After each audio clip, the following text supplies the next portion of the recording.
Hello, my name is James Miller. I'm 65 years old and I live in Asheville, North Carolina. This is Stories of Aging, a place where I listen and share stories of growing old.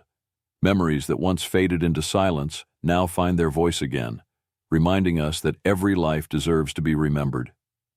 Today's story is about a woman named Linda Harper, a mother, a provider, and for too many years, someone who poured herself out until she had nothing left. She spent decades holding her family together with love, sacrifice, and quiet endurance, until one day, one text message pulled the final thread loose.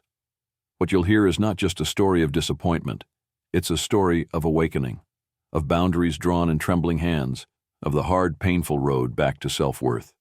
Because when a woman who's been overlooked for years finally says enough, the ground beneath her world doesn't just shake, it shifts forever. If you've ever been the one standing in the background, if you've ever felt like love meant shrinking yourself to fit into someone else's life, then this story is for you. Let's begin. My name is Linda, and I've lived in the same small house in Portland, Oregon for nearly 40 years. It's quiet here, with roses blooming outside my window, and it's the place where I raised my son Josh as a single mother. That afternoon I was in the kitchen arranging daffodils from my garden when my phone buzzed on the counter. I wiped my hands on a dish towel and glanced at the screen. It was a message from Emily, my daughter-in-law. My heart sank before I even opened it. "Hi, Linda. Just letting you know Josh and I decided to keep Mother's Day small this year. Just us and my parents. Hope you understand." I read it 3 times. My fingers trembled as I set the phone down. Just us and my parents. I wasn't part of that us. For 3 years I had quietly sent them $600 a month to help with their mortgage. I hadn't minded. Josh was my only child, and I wanted him to have a good start. But standing in my kitchen, I felt a sharp, unfamiliar ache in my chest. When Josh called later to check in, I forced my voice to sound even, but as soon as we hung up, I sat at the table staring at the check I'd written. Slowly, I tore it in half. Something has to change, I thought, as the pieces slipped through my fingers. I didn't sleep much that night. I kept hearing Emily's words echo in my mind. Just us and my parents. 3 years. That's how long I'd been helping Josh and Emily with their mortgage, quietly mailing a $600 check every month. I dipped into my retirement savings to do it, thinking it was temporary, that they just needed help getting on their feet. But the help never stopped. And in those same 3 years, I watched my place in Josh's life slowly shrink. Sunday dinners cancelled, missed birthdays, a Thanksgiving invitation that never came. That morning, as I sipped my coffee on the porch, I thought about all the sacrifices I'd made over the years. I worked 2 jobs when Josh was little. I sewed his Halloween costumes, packed his school lunches, and sat in the front row at every school play. I gave him everything I could, not because I wanted anything back, but because I loved him. But somewhere along the way, I started paying not just with money, but with pieces of myself. And now, on the eve of Mother's Day, I realized I was financing my own exclusion. With a deep breath, I reached for the phone and called the bank. "Yes, I need to cancel an automatic payment." When I hung up with the bank, my hands were shaking. Not from fear, from something unfamiliar but powerful. Resolve. For years I had brushed off Emily's coldness, telling myself she'll come around or Josh will see how she treats me. I had swallowed every little slight, the missed invitations, the sarcastic comments, the way she'd roll her eyes when I offered to help.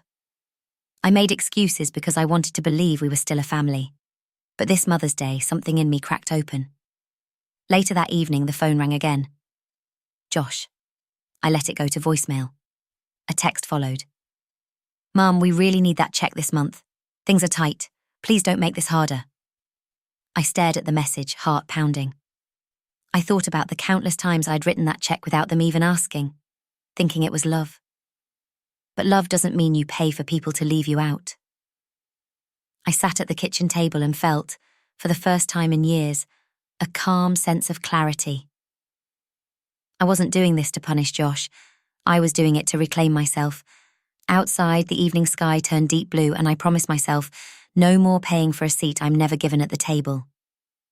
The next morning, as I sat on the porch sipping my coffee, the sun just starting to rise over the Portland rooftops, my phone buzzed again. Josh's name flashed on the screen. I let it ring once, twice, Then, with a deep breath, I answered, "Mum." He blurted out, his voice tight with frustration. "The bank just called. The mortgage payment bounced. Did you cancel the check?" I took a slow sip of coffee, steadying myself. "Yes, Josh, I did." There was a long pause. I could hear muffled voices in the background, Emily, no doubt, feeding him her outrage. "What? Why would you do that?" Josh's voice sharpened. "Is this because of Mother's Day? Mum, come on, don't be petty." The words stung. I closed my eyes, swallowing the hurt. "This isn't about being petty," I said quietly. "It's about respect, Josh. For 3 years I've helped with your mortgage, watched as Emily shut me out of your lives, and still, I kept giving. But if I'm not family enough to spend Mother's Day with you, maybe I shouldn't be paying your bills either." Josh fell silent. When he finally spoke, his voice was low, almost wounded. "I didn't think you'd use money to manipulate us." My heart clenched, but I stayed firm. "I'm not manipulating you, sweetheart. I'm choosing myself." By noon, the text messages started pouring in. First from Emily. "Wow, Linda, real mature. Using money to punish us just proves why we needed space from you." Then another. "Josh is devastated. Is this the kind of mother you want to be?" And from Josh himself. "Mum, please call me. We need to fix this." I sat in my living room, the phone face down on the coffee table, my heart heavy, but my mind clear. For years I had ignored my own feelings, bending over backward to keep peace, hoping one day they would see how hard I tried. But as I looked around my quiet little house, I realized how long I'd been waiting for an apology that was never coming. Around 3 p.m, the doorbell rang. My heart jumped. Through the peephole, I saw Josh and Emily on the porch. Josh with his shoulders hunched, Emily standing rigid, arms crossed, jaw tight. I took a deep breath and opened the door. "We need to talk," Josh said, walking in without waiting for an invitation. "Yes," I replied calmly. "We do." Emily's sharp gaze swept across the room. "We want an explanation, Linda, and for you to fix this mess you've made." I closed the door gently behind them, feeling something shift inside me. This time I thought, I'm not backing down. I led them into the living room, motioning toward the couch. Josh sat down, rubbing his hands together anxiously, while Emily stayed standing, arms folded, her eyes darting around the room like she was sizing up the opponent. "Would you like some tea?" I offered softly, falling back on old habits. "We don't want tea," Emily snapped. "We want to know why you're suddenly cutting us off. You blindsided us, Linda." I took a slow breath, gathering my words carefully. "For 3 years I've helped you with your mortgage, your car repairs, your home improvements. I did it because I wanted to help you both build a life. But lately I've realized something." Emily raised an eyebrow, her mouth already twisting into a smirk. "Oh? And what's that?" "That love and money aren't the same." Emily let out a short laugh, shaking her head. "You've always wanted to control Josh, that's what this is really about." My heart tightened, but I kept my voice steady. "No, Emily, I've wanted to be included, not to control. I've wanted a place in my son's life, not power over it." I turned to Josh, searching his face for the boy I'd raised. The one who once hugged me tightly after soccer games, who whispered, "I love you, Mum," without embarrassment. "Josh," I said softly, "you know I've never wanted to hurt you." He looked away, his jaw clenched. "You can be critical, Mum. Maybe you don't realize it, but..." The words cut deep. For a moment I felt my resolve slip, but then something steadied in me. "I think," I said quietly, "it's time we all stop pretending everything is fine." The room fell silent, heavy with tension. I took a breath, feeling the weight of years press on my chest, but also something new, a quiet strength rising underneath. "I won't continue supporting people who don't respect me," I said, my voice calm but unshakable. Emily's mouth fell open. "So that's it? You're just going to abandon your own son?" I met her gaze steadily. "No, Emily, I'm not abandoning anyone. I'm setting boundaries." Josh's hands ran through his hair as he leaned forward, elbows on his knees. "Mum, can't we just figure this out? Please." My heart squeezed. Oh, my son. Even now I could see the little boy who used to run to me when he scraped his knee, his eyes wide and tearful. But the man in front of me was torn between 2 worlds, and one of them had been working hard to push me out. "I love you, Josh," I said softly. but I can't keep buying my place in your life." Emily scoffed, grabbing her purse from the couch. "This is unbelievable." She shot me a glare sharp enough to slice glass. "You'll regret this, Linda." Josh looked at me, pain flickering across his face. "Mum, please don't do this." I reached out and gently squeezed his hand. "I already have, honey." As they walked out the door, Emily slammed it so hard the windows rattled. I stood in the stillness that followed, heart aching, but for the first time in years I didn't feel crushed. I felt free. The next morning, as sunlight poured through my kitchen window, my phone buzzed relentlessly on the counter. I hesitated, then picked it up. Dozens of notifications flashed across the screen. Facebook tags, text messages, missed calls. My stomach sank. With trembling hands, I opened one of the notifications. My sister Carol had tagged me in a post. When I clicked it, my heart sank further. There it was. A long, emotional post from Emily, shared for all to see. I never imagined I'd be hurt this way. After everything we've done to include Linda, after all the support and love, she has turned her back on us, on her own son, all over money. Family should mean more than dollar signs. Please keep us in your prayers as we navigate this heartbreaking time. Hundreds of likes, dozens of sympathetic comments, people I hadn't heard from in years offering their support to Emily and Josh. The tears came fast and hot. I sank into a chair, covering my face with my hands. For years, I had given everything I could, thinking it would draw us closer. Now the world thought I was the villain. My phone buzzed again, a call from Carol. "Linda," she said gently when I answered. "What's really going on?" I drew in a shaky breath. Maybe it was finally time to tell my side of the story. That evening, I sat on the edge of my bed, staring at the quiet, darkened screen of my phone. My conversation with Carol had been the first real relief in days. Someone who actually wanted to listen instead of judge. But just as I set the phone down, it buzzed again. This time, an unfamiliar number appeared. "Hello?" I answered cautiously. "Linda. Hi, it's Rachel. I'm Emily's sister." I froze. We'd only met a few times at holidays, exchanging polite smiles across the dinner table. "I hope it's okay I called," Rachel continued, her voice soft, almost nervous. "I saw Emily's post, and I just couldn't stay quiet." My heart pounded. "What do you mean?" Rachel took a shaky breath. "Emily has done this before, you know, with our stepdad. She painted him as controlling, unkind, until our mum pushed him out, and now she's doing it again with you." I pressed the phone tighter to my ear, hardly breathing. "I just thought you should know," Rachel whispered. "You're not crazy.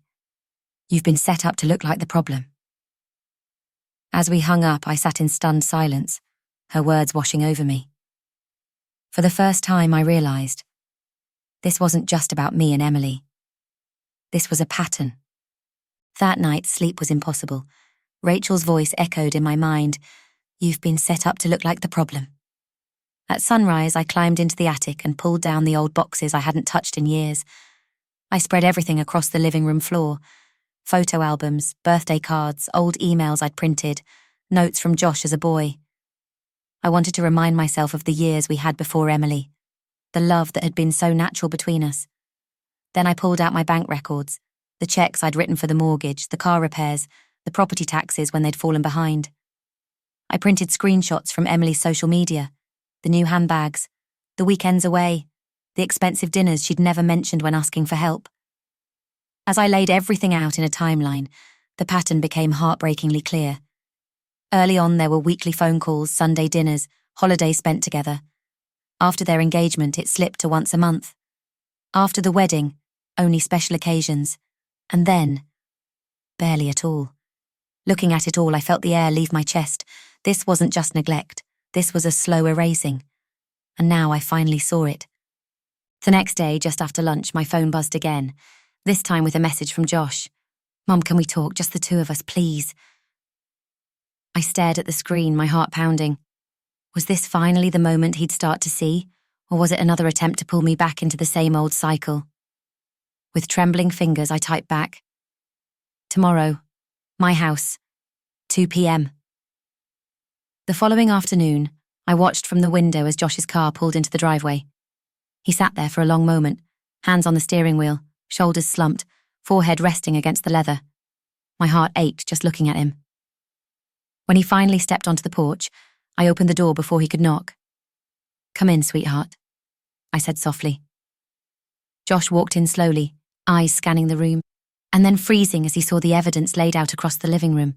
The photos, the financial records, the printed texts, the social media screenshots. "What is all this?" he whispered. I motioned for him to sit.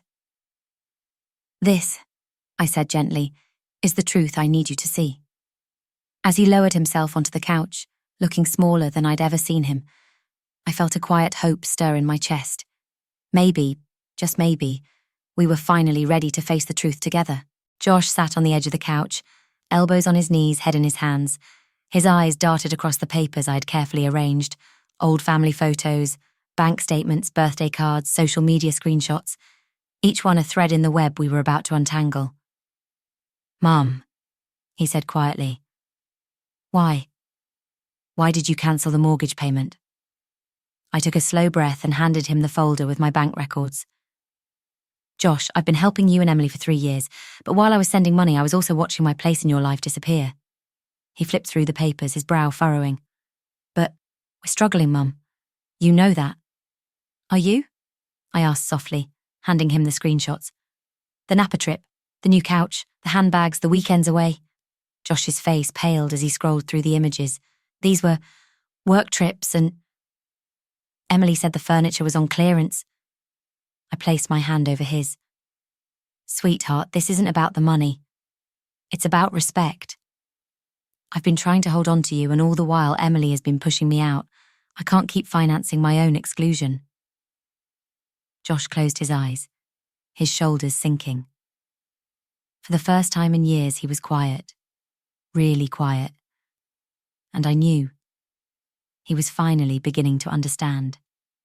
Josh sat frozen, his fingers tightening around the folder as if it might anchor him in place.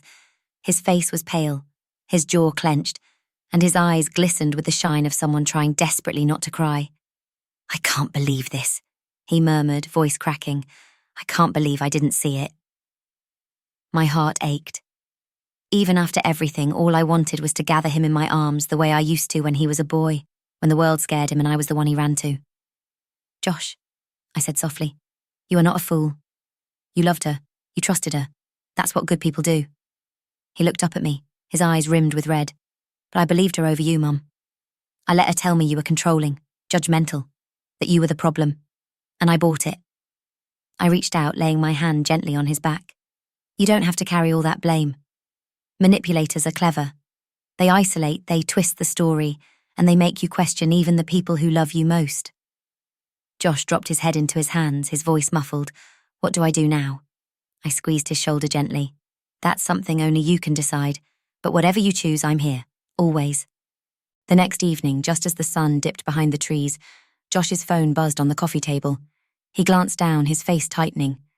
"It's Emily," he murmured. "She's on her way here. She says there's been a misunderstanding and she wants to explain." My heart pounded. I reached over and touched his hand. "Do you want me to stay? Or would you rather I step out?" Josh took a shaky breath, then nodded. "Stay. It's time we all face this together." 15 minutes later, we heard the car tires screech in the driveway. The front door flew open without a knock, and there was Emily, cheeks flushed, hair slightly dishevelled, eyes blazing with fury. "What is this, Josh? What's going on?"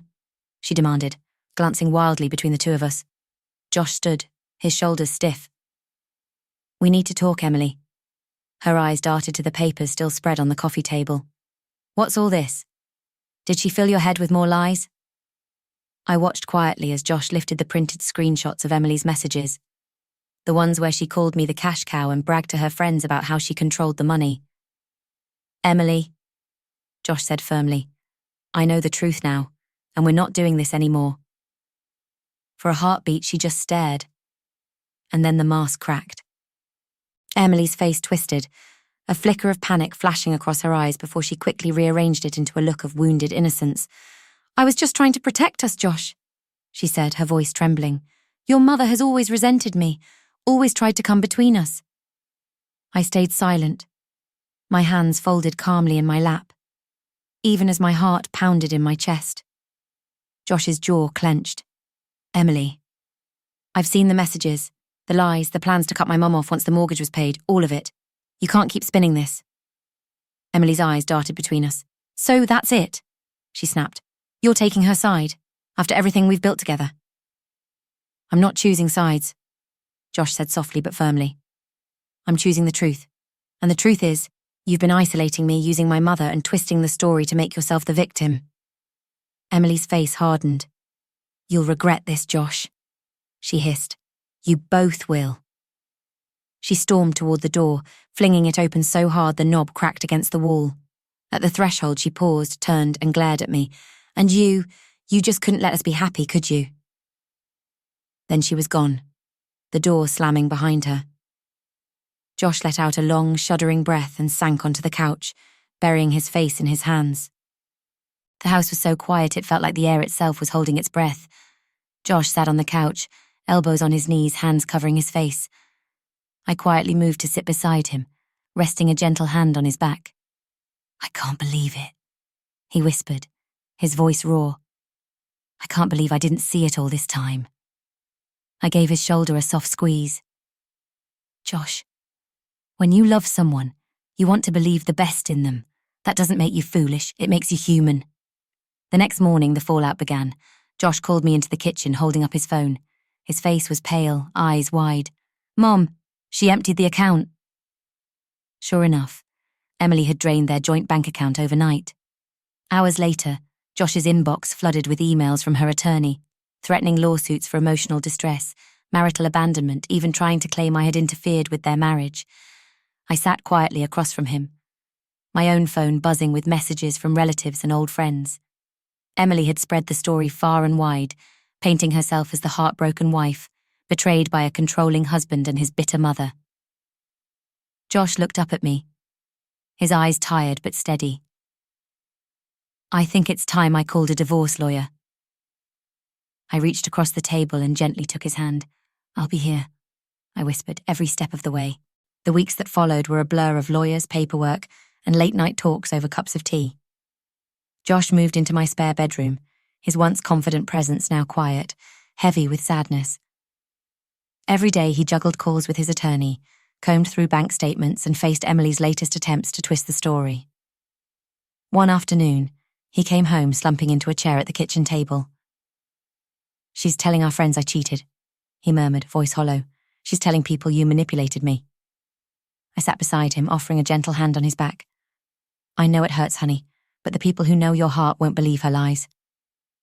The legal battle turned nasty. Emily demanded the house, half of Josh's savings, even hinted she deserved alimony, despite her long history of spending without accountability. But then a shift we never expected arrived. Rachel, Emily's sister, sent Josh screenshots of private messages Emily had sent to friends, boasting about using him for money and cutting me off once the house was paid off. That evidence changed everything. Josh's lawyer called it a game changer, and the negotiations began to tilt in Josh's favor. As the case dragged on, I watched my son slowly stand a little taller, his voice grow a little stronger, and a glimmer of his old self begin to return. Spring drifted into summer, and the storm around us finally began to quiet. Josh finalized the divorce, and though the process was painful, the outcome was fair. The house was sold, the profits split evenly, and Emily's outrageous demands for alimony and continued financial help were denied. When the dust settled, she packed up and moved to California, chasing a new life, and a new man, from what we heard later. At home, Josh stayed in my guest room for a while, learning how to live in the quiet again. Some nights he sat on the porch with me, sipping coffee or tea as the sun went down, neither of us needing to fill the silence. Other nights we talked, really talked, about the years we'd lost, the loneliness we'd both felt, the ways we wanted to be better for each other going forward. One warm evening, Josh turned to me and said softly, "Mum, I'm seeing a therapist now. I want to understand why I ignored so many red flags, and how I let my relationship with you slip away." I reached over, squeezing his hand. "I'm proud of you," I whispered, voice thick with emotion. We were both healing day by day. And for the first time in years, it felt like we were truly rebuilding, together. A year had passed since the day I cancelled that mortgage check, a decision that had once terrified me, but now felt like the beginning of everything that mattered. That morning, I was in the garden pruning the rose bushes as the Oregon sun warmed my shoulders, when a familiar car pulled into the driveway. Josh stepped out, holding a small gift bag, his face lit with a smile I hadn't seen in years. A real smile, one that reached his eyes. "Happy Mother's Day, Mum," he said, pulling me into a warm, tight hug. I blinked back tears. "You remembered." "How could I forget?" He grinned. "I made reservations at La Rosa for brunch. I hope you're hungry." We sat on the porch swing before we left, the one where we used to share popsicles on summer days when he was little. Josh reached into the bag and handed me a small, neatly wrapped box. Inside was a framed photo of the two of us. From his college graduation, both of us laughing, arms around each other. "I found this when I moved into the new place," he said softly. "Thought you should have it." My throat tightened as I traced the edges of the frame. "It's perfect," I whispered. In that moment, I knew we were home again, in the ways that mattered most. That afternoon, as we sat across from each other at La Rosa, sunlight spilling across the table, I felt something I hadn't in years. Peace. Josh raised his glass with a quiet smile. "To new beginnings," he said softly, eyes warm with sincerity. "And to the strongest woman I know." I reached across the table, clinking my glass against his. "To truth," I murmured, "and to knowing our worth." As we lingered over brunch, laughing and sharing stories, I realised how far we had come. The pain of the past year hadn't disappeared, but it had softened, reshaped by the healing we'd both worked for. Josh told me about his new 2-bedroom home, how it wasn't fancy, but it was his, and how he'd worked extra shifts, saved every dollar, and never once asked me for help. He shared how therapy had opened his eyes to old wounds and patterns, and how he was determined to do better. For the first time, I saw not the boy I had raised, but the man he had become. Humbled, wiser, and freer. As we walked to the car, Josh turned to me and said, "Mum, do you ever regret it, cancelling that check?" I smiled gently. "No, sweetheart. It saved us both." And under the golden sky of a reclaimed Mother's Day, we walked forward together. No longer bound by guilt or sacrifice, but by love, respect, and a hard-earned peace. Thank you for listening to this story. If you enjoyed it, please subscribe to my channel so I can continue sharing more meaningful stories in future videos. Linda Harper gave everything she had until she discovered that the most powerful thing she could do was reclaim her own life. Not through bitterness, not with anger, but with quiet strength, unshakable truth, and the bravery to begin again. She didn't get the ending she once dreamed of. She got something far greater, a new beginning, one she chose for herself. Feel free to share this video with others, especially those in our age group, so these stories can reach the hearts that need them most. And if you have a story you'd like me to tell, leave a comment below. I read every one, and I'll be selecting a few special stories to feature in upcoming episodes. I'm James Miller, and as always, take care, and I'll see you next time.